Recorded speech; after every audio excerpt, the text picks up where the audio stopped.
Hey everyone, welcome back. This is our road to El Dorado.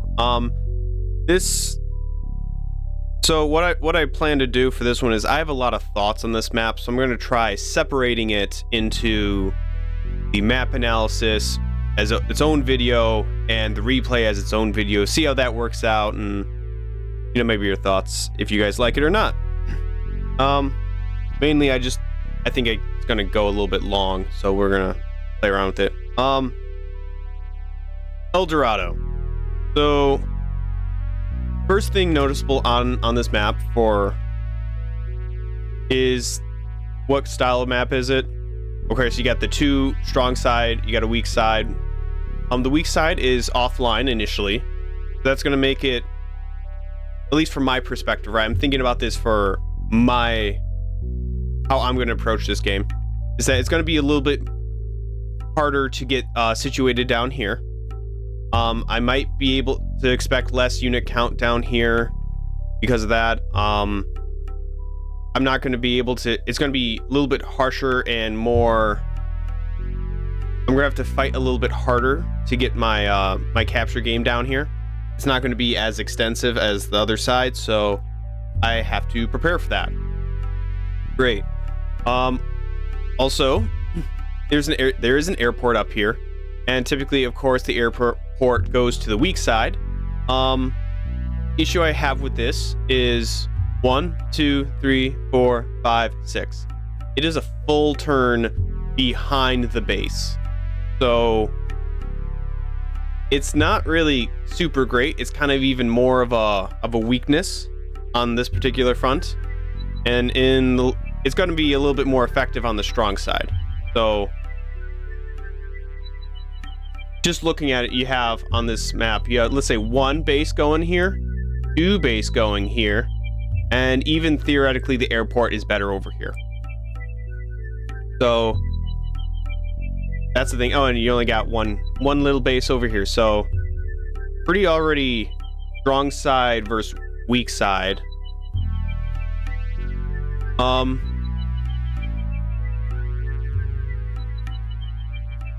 So looking at the geography of this map, I'm going to break it off into like this little section over here, and a little like tucked away out of the way section is very common on a lot of the fog maps. It's kind of, you do want, these are usually contested properties, and you do usually want them. That little income does help. The issue is you want to contest them or capture them with the fewest resources possible, right? Lowest unit count, lowest unit value to try to get those. If you saw some of my previous videos, it's been really evident that some of the players have been putting a lot more emphasis on these side areas, that they're putting more units than they can honestly afford, and it causes them to have less army at the actual like real fronts. So we got what I'm going to call the real fronts, and I'm going to kind of square. I think it's mostly what I end up seeing when I watch replays is the battles over these two cities. There's some over this, not as much. And I think the idea is that, one, there's more forests on the defensive side, as well as you still want to be able to front shift and contest some of this if necessary. That's the thought. And then you got, as usual with a lot of different types of a lot of maps in fog, you have this, I'm gonna call it like the weak center. Essentially, you got low defensive tiles, and you have a couple cities, and this city, good luck trying to steal it. These cities, you're probably not going to flip at all in the match. You might flip these ones. It's quite possible, although I don't see this too much, because again, most of the front seems to be over here, and it is possible. It's just I just don't see it as much. All right. Let's just look. Well, let me put up the reinforcement line so you can see. Okay, hold on a sec. I have to fix this in real time because I don't feel like changing this halfway through. This is not the right map. Oh, wait a second. I'm stupid. Those aren't the reinforcement lines. These are the reinforcement lines. I was hitting an old button. Don't worry about it. Even in this, I'm still professional. But here's the reinforcement line, and here where you can see right away up here is kind of equidistance, going to be contended. Here's the thing though, and what I see, this city will usually go to player 2, right? The strong side player. This one, if you try to go for it as the weak side, you can usually get it. Of course, if you try to be tricky, you might. I've seen just one player get this, or it's usually the strong side player. If they really push for this, they can take these. If the weak side player pushes for these, then he's probably going to be weak here, and he's just going to lose on the front. So the kind of the center line cities here, these are going to be fought over. On these two specifically, I think this is where the battle is going to be taking, but it's relatively easy if you put an emphasis on your capture game that this player is going to get these two cities, right? It is actually kind of difficult for this player to go get these, and if they do usually get them first, then it's easily contested from player 2, just because they usually have more they have the unit count advantage on this front. So there is this, but then again, like, you normally don't want to be contesting cities surrounded by roads. It's not great. You can do it, it's just not great.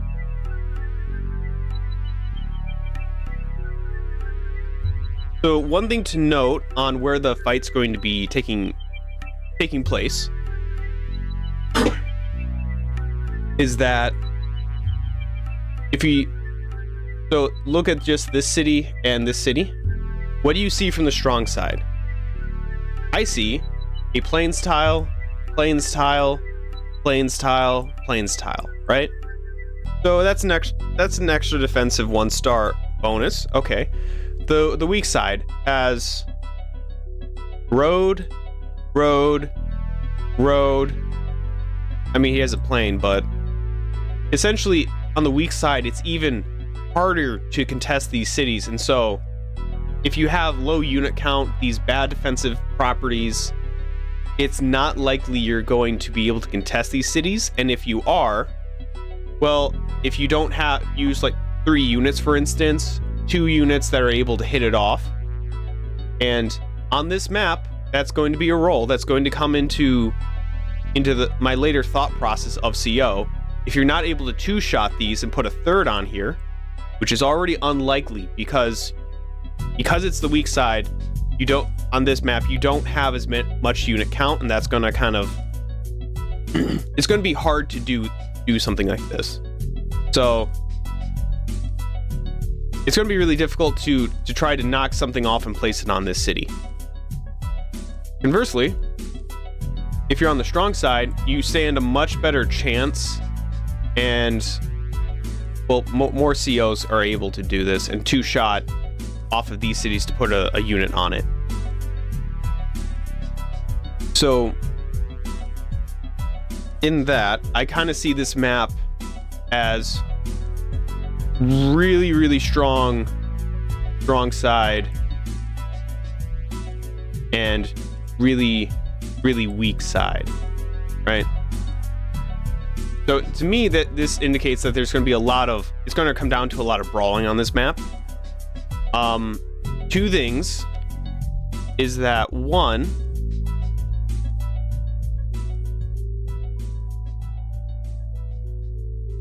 I don't know about two things, but one is that in my mind, and I've actually asked a couple of the Division 1 guys what they thought on this map, and they tend to agree that if something starts to go south on this map, it is really, really difficult to try to come back from it. Because let's say you lose on this front, and then because they have such an overwhelming force, if they start to really push, it can snowball easily because it's hard to reinforce. Because both players are I'm going to kind of name this, I'm going to refer to this map kind of strategy as like a damage race. And I'm probably using that term wrong. Okay. But basically it seems to be who can do a good amount of damage without losing too much on their own side. One thing to note on the defensive side is they do have these forests to help them. I think this one looks like it's a good forest because you could drop an artillery there and defend this city. Not so much over here. You could. Issue with that is one, you want more unit count when you use artillery. Two, using getting an artillery out here. And then let's say your opponent moves, you have to.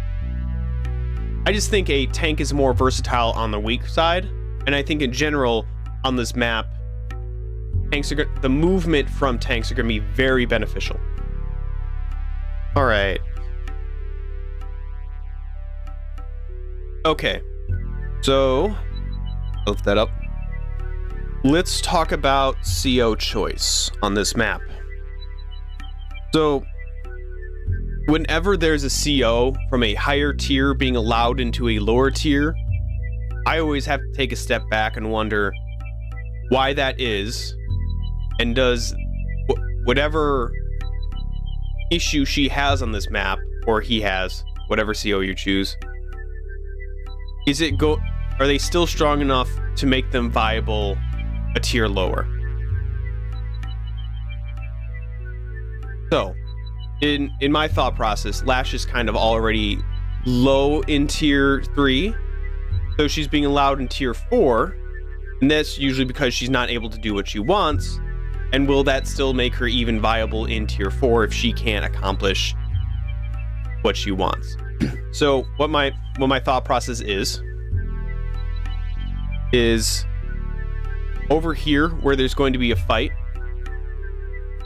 there is no terrain.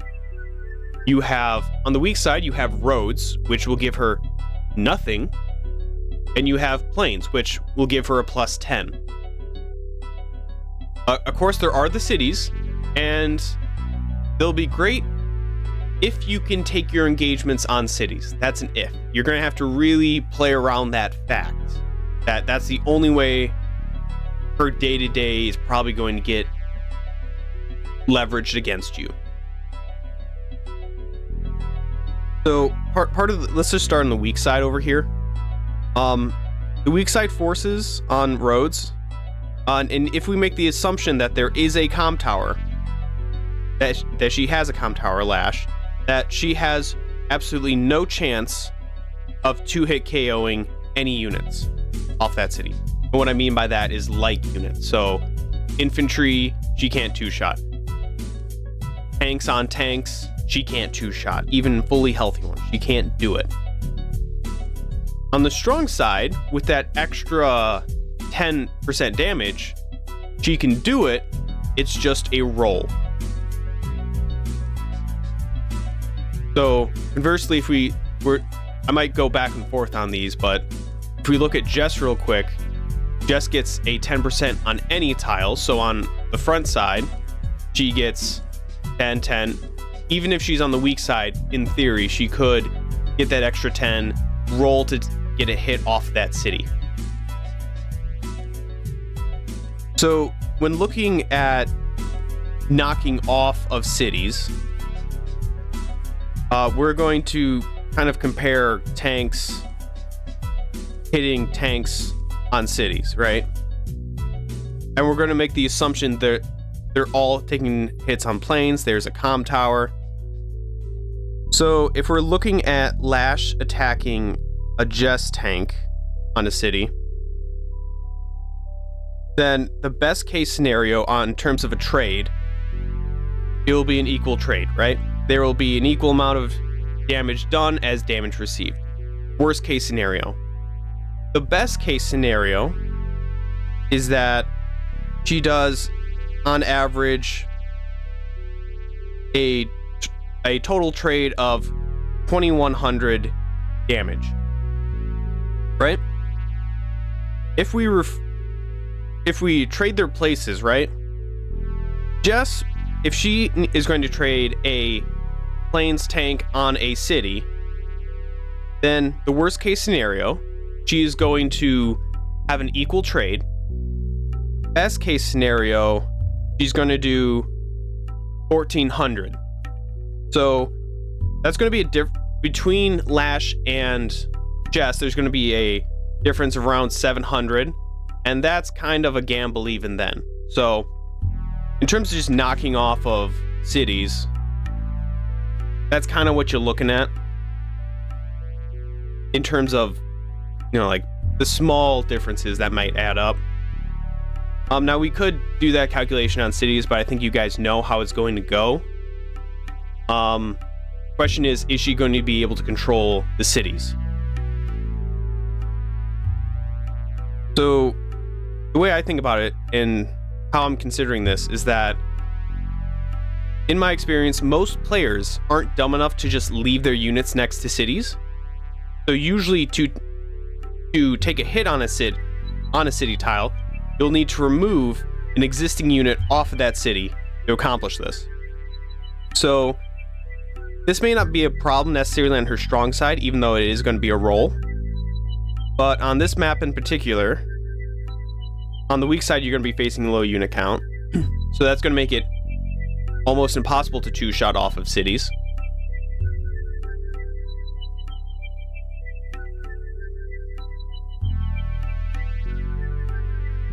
I don't know. So like conversely, like looking at Jess, Jess has a chance to two-hit KO from any tile. So worst case scenario, let's say this tile Jess has to take a strike from. She can still use it and have a shot at two-hit KOing the opponent.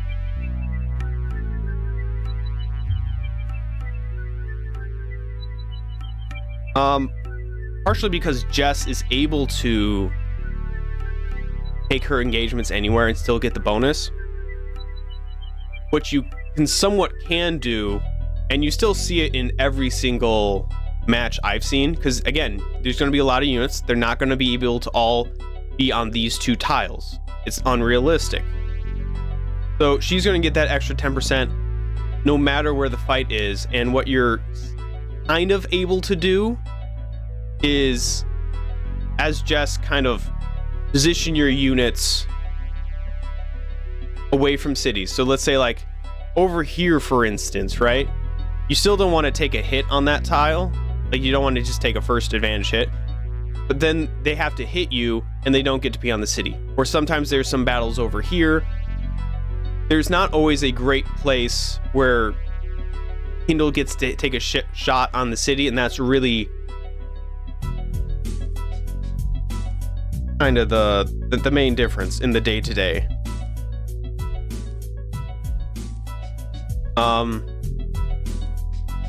Yeah, and then like even in these cities over here, if you look at Kindle trying to like contest these, you have the plains here, you have a road here. Let's say you don't get to be too picky over in these corners on what tile you get to position yourself on when trying to knock someone off of that. And that's something to consider, even though that Jess does have weaker infantry. One of the other differences you should probably consider with Jess is the battlecopters situation.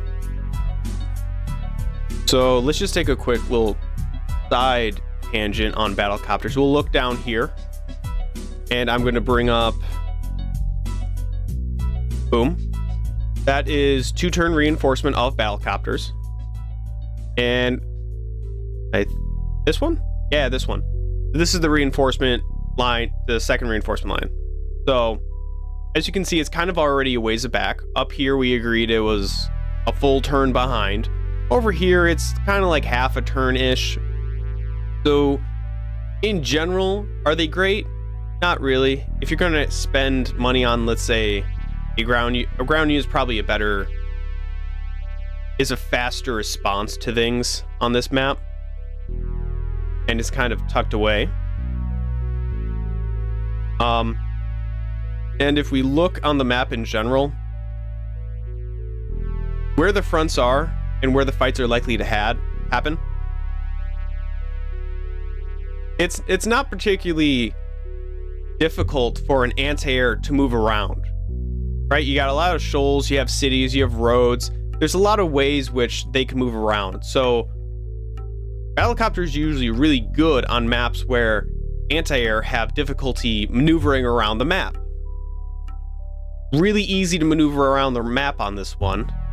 In fact, it's somewhat easier to reinforce with an anti-air than it is to reinforce with a battlecopter. So they're not super great on this map to begin with. So going back to the airport, you see there's a pipe seam. And let's consider, is it worth it to pop that pipe seam?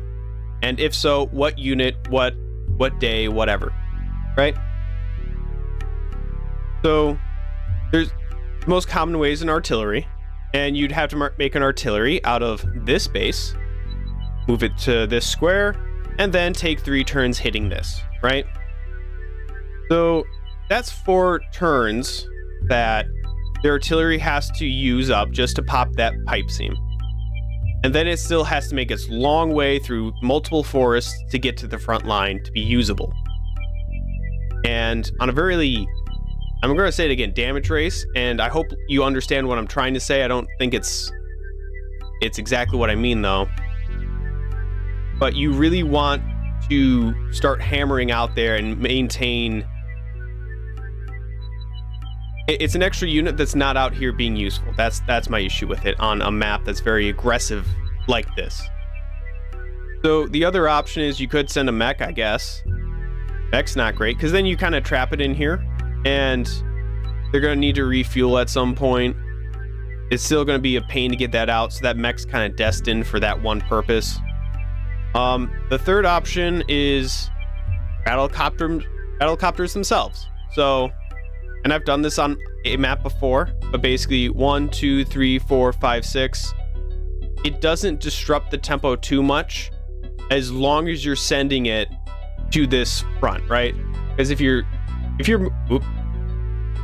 moving this to this square, and then from here you're going to move it that way, well, that's an entire turn of tempo you just wasted. Versus this way, you wasted 1 square of tempo. 2 if you want to think that you're going back. Again, issue with this is that it's going to take like 6 to 7 hits on that pipe seam. It's not going to be worth it, because that's probably more than the normal amount of battlecopters you'd even find on this map. And so by the time you made that many, making more is not really a great advantage, especially because at that point, your opponent's probably going to make anti-air. I know if I see a bunch of copters right away, and I don't feel I have enough anti-air, just keep pushing it. So now the point is, we know the cost of that pipe seam of popping it. Let's look at what we gained from it, and we gain that. So arguably it is better on both fronts. However, it's 2. You save 2 movement. So for me, even just looking at the +2 movement, I'm questioning whether or not that's valuable at all. Even if I could just send anything, like if I could one-shot, I just don't think it's worth it for that little bit of benefit, especially because it is still behind that reinforcement line. It's more effective, but I just don't think the value of that. Okay, so going back to Jess, right? Jess's copters aren't great, but the purpose of a copter is to be able to deal damage to a tank without getting as much in return, right? The counterattack damage is going to be much more minimal. So usually where the copter issue becomes an issue for Jess is battlecopter and battlecopter violence, right? So battlecopters do, I think it was like 60 or 65 base damage to another battlecopter. So so on maps where that's viable, Jess is actually, that 10% actually makes a huge difference, especially if you can't guarantee the first hit. However, because I don't think copters are super viable on this map, and anti-air are pretty good on this map, I don't see so much of an issue with just battlecopters being an issue, right? Because the main thing with the battlecopter is if I can counter with an anti-air, and that's the most optimal way to do it, I'm going to counter it with an anti-air. That's the best way to do it. On maps where I'm kind of forced to deal with copters with my copters, that's more viable, then I'll consider that. But in general, no matter what CO I choose, I don't anticipate using a lot of battlecopters. Cool. All right, so next, in my opinion, Jess has the better power and super power. Lash's normal power is downright useless on this map because there's just not much terrain hindering any of the movement of her units. So that's not really going to affect. The main difficulty is getting out through these narrow passageways. Sure, infantry and mechs may benefit from this, but I don't see that as a very usable boost, especially when it comes down to on the front lines where you are going to be taking the heavy engagements. And if you get your power first, you really want to deal a nice solid blow to your opponent, because after your power, they're most likely have their power. So they're going to be able to retaliate, and if you don't damage them hard enough, that retaliation could be quite substantial. And then the issue I have with Lash's super is, again, there's just no terrain to really benefit from on this map. Pretty much comparatively, right? Lash would get an extra 20% off of these plains tiles. So that's compared to Jess's super, which is 40. No, it's 60. Okay. No, it's 40. That is horrible. That is really bad. So Lash has to take her engagements on the cities during her super, and if you are able to play that power meter game, you can kind of plan around that. Yeah, her units get 40 on all tiles. That's what it is. And what are the considerations for Lash? Although Lash on cities gets 60%, the issue with that is that there's 1, 2, maybe 3. Like on most, you're going to get 4 cities that you might be able to take a engagement on, and that's usually requires setup because your opponent is probably not going to be dumb enough to just sit by and let that happen. Another consideration I like is that Jess is also going to get a +2 movement on her super, even if you just end up using the power. That's a +1. You still get a movement bonus, which would be is usually a lot really helpful. Yeah. So, as kind of an overview of my own thoughts, Lash's powers aren't as strong. Therefore, Lash needs to leverage her day-to-day early to gain the advantage. And, like, in my opinion, this is easier said than done. Because 1, you need a really solid plan. 2, it requires Lash to take engagements on cities. And there's a good likelihood your opponent is going to play around it. That's what I intend to do if my opponent were to choose Lash. Okay, the other options for CO. So, I'm gonna start with Jake, because Jake also gets a 10% on planes, and that's gonna be good for your strong side, reasonably, just like Jess. There might be a artillery in this game, like in a game on this map. I think it's somewhat reasonable. I've seen people do, on this style of map, I've seen people do artillery. Works out for them. You'll see in my match whether or not I use an artillery. I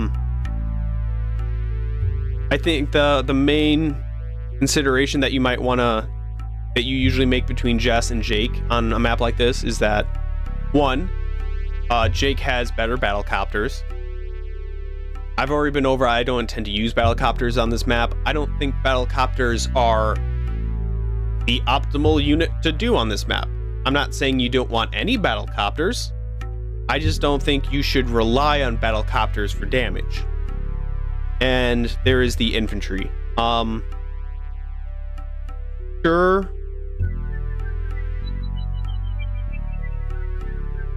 I think for me, I'd rather have the consistency with the damage. That's what it comes down to, is infantry, that extra 10 on infantry, consistent damage with vehicles.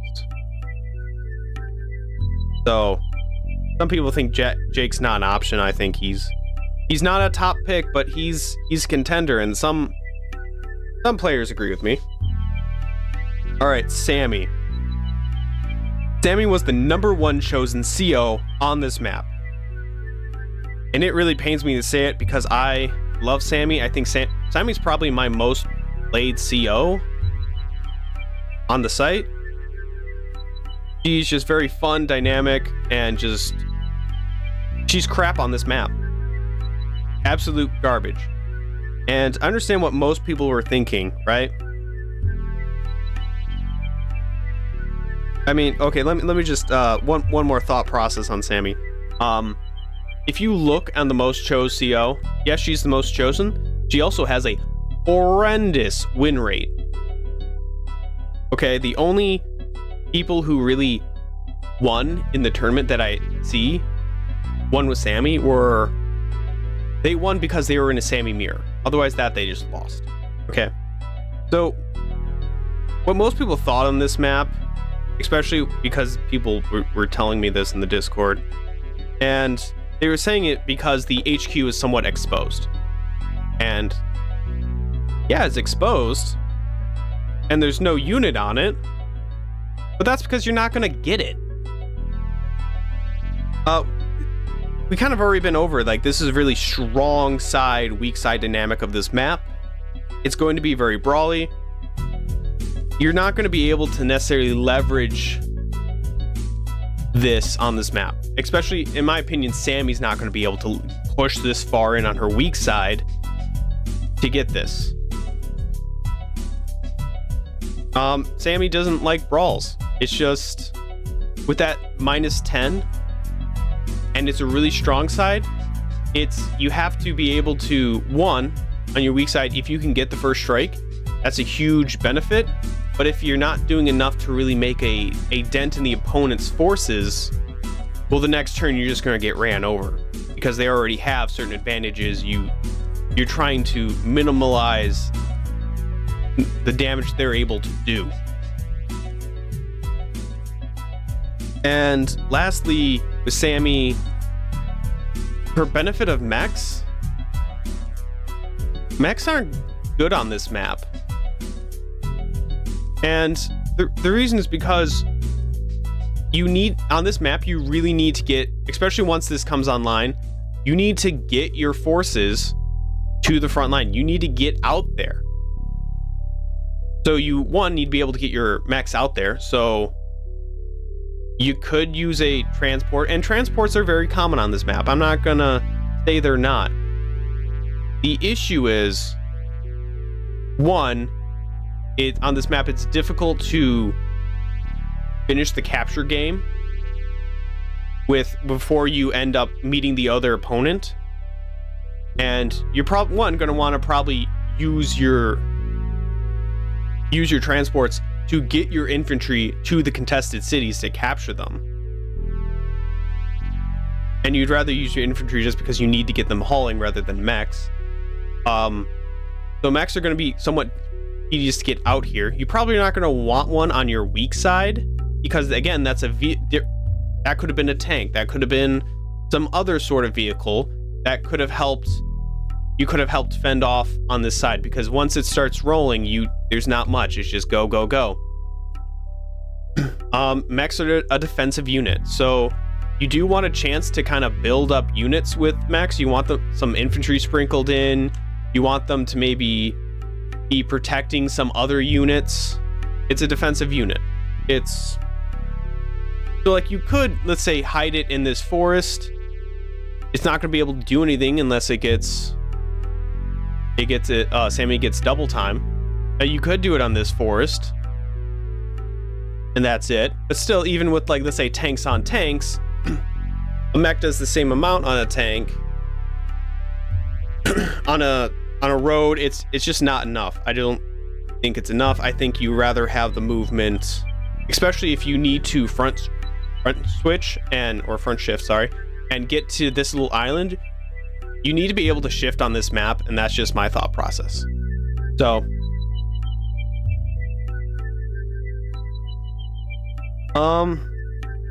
last CO I'm going to cover is, I'm only going to cover this because some people were very adamant on this guy, and it's coal. And I think this is just a misguided thought process, because their argument with coal is that there's a lot of roads near the contested areas. And okay, but there's still a lot of issues with that. You're on the weak side. Sure, you might be able to get that, but there's even more planes on this map. So in theory, someone like, let's say, Jake would be even more viable because there's more units, more tiles he's able to get his advantage from. All right, so if we just look in this corner up here, Cole has one tile to try to hit that from. It's not going to be enough. If he tries to hit something off of this, it's going to be this one tile. Jake is going to get access to both of these. I mean, there is this kind of center mechanic, and this one might be feasible.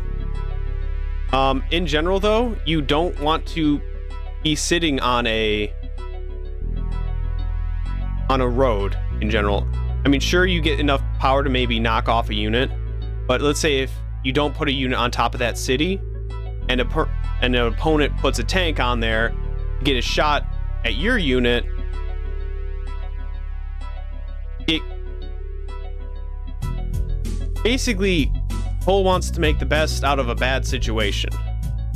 And I just think there's other COs that do the job much better. One thing for consideration is that, let's assume we're player 1. So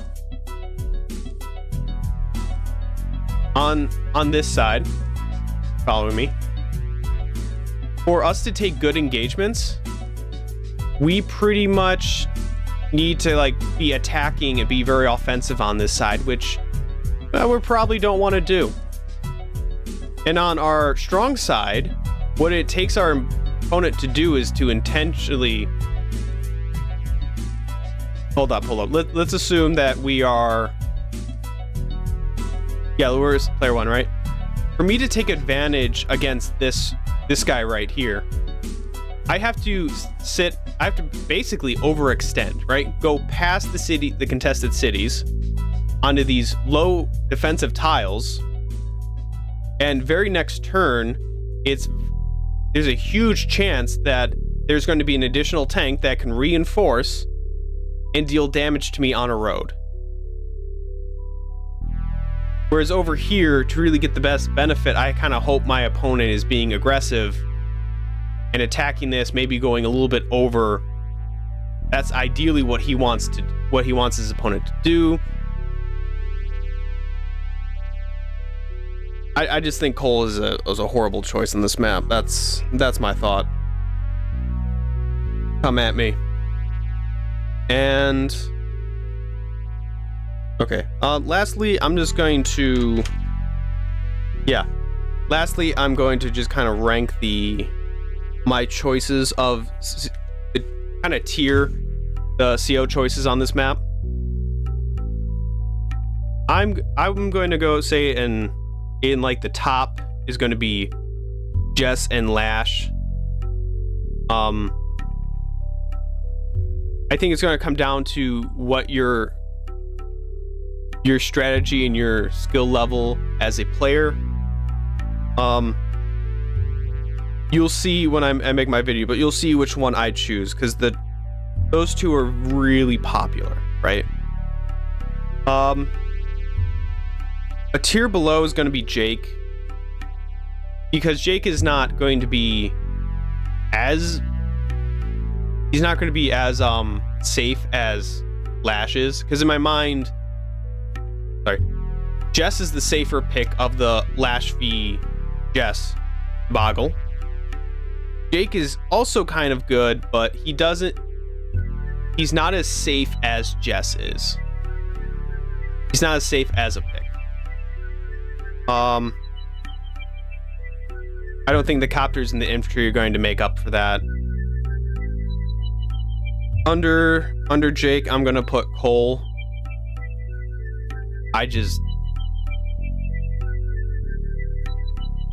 Cole requires you to outplay your opponent on every step of the way. That's pretty much why I put Cole there.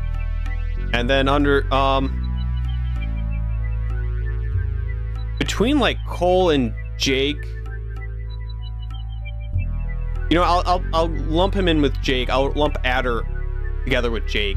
I didn't really touch on Adder because there's not much to talk about. He's just kind of there.